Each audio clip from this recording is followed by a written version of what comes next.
प्रेमानंद जी महाराज के इस एकांतिक वार्तालाप के मुख्य अंशों और शिक्षाओं का हिंदी सारांश नीचे दिया गया है। 1. रिश्तों में आसक्ति और धर्म।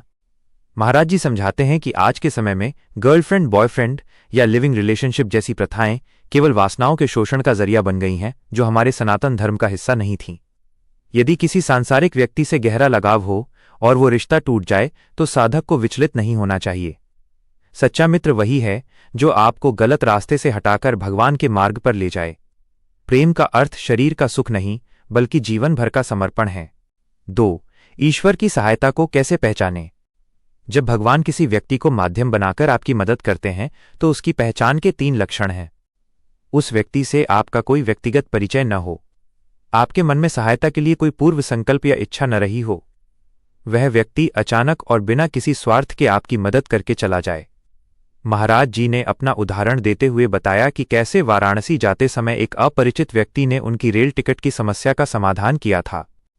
3. काम, क्रोध और अन्य विकार क्यों बनाए गए। एक जिज्ञासु के प्रश्न पर महाराज जी ने कहा कि जिस तरह खेल में 2 टीमें होती हैं, उसी तरह भगवान ने ये सृष्टि का खेल रचा है। काम, क्रोध, लोभ और मोह भी भगवान के ही अंश हैं। एक वीर साधक वही है जो इन विकारों से डरने के बजाय भगवान के नाम जप की शक्ति से इन पर विजय प्राप्त करे। यदि हम भगवान से विमुख होंगे तो ये विकार हमें नष्ट कर देंगे, लेकिन यदि हम भजन करेंगे तो हम विजयी होंगे। 4. गुरु की महत्ता और तत्व ज्ञान। परमात्मा, ब्रह्म और आत्मा ये सब एक ही तत्व के अलग अलग नाम हैं। इस सत्य का अनुभव केवल गुरु की शरण में जाने और उनकी वाणी का पालन करने से ही संभव है। बिना गुरु कृपा के अज्ञान का पर्दा नहीं हटता। मोक्ष का मूल गुरु की कृपा ही है। 5.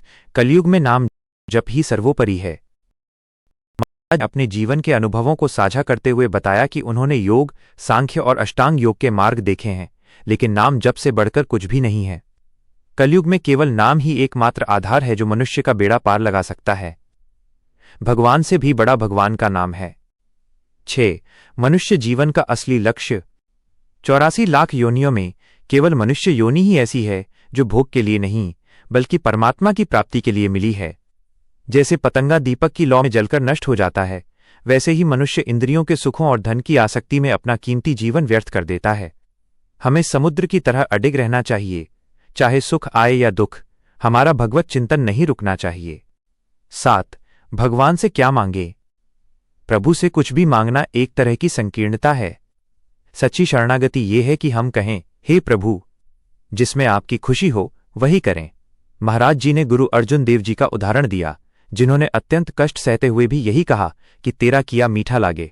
जब हम भगवान के हो जाते हैं तो हमें अपनी चिंता छोड़कर उनकी मर्जी में राजी रहना चाहिए। 8. मैं शरीर नहीं हूं का अनुभव कैसे हो। यह केवल सुनने से नहीं बल्कि निरंतर नाम जप और पवित्र आचरण से संभव है।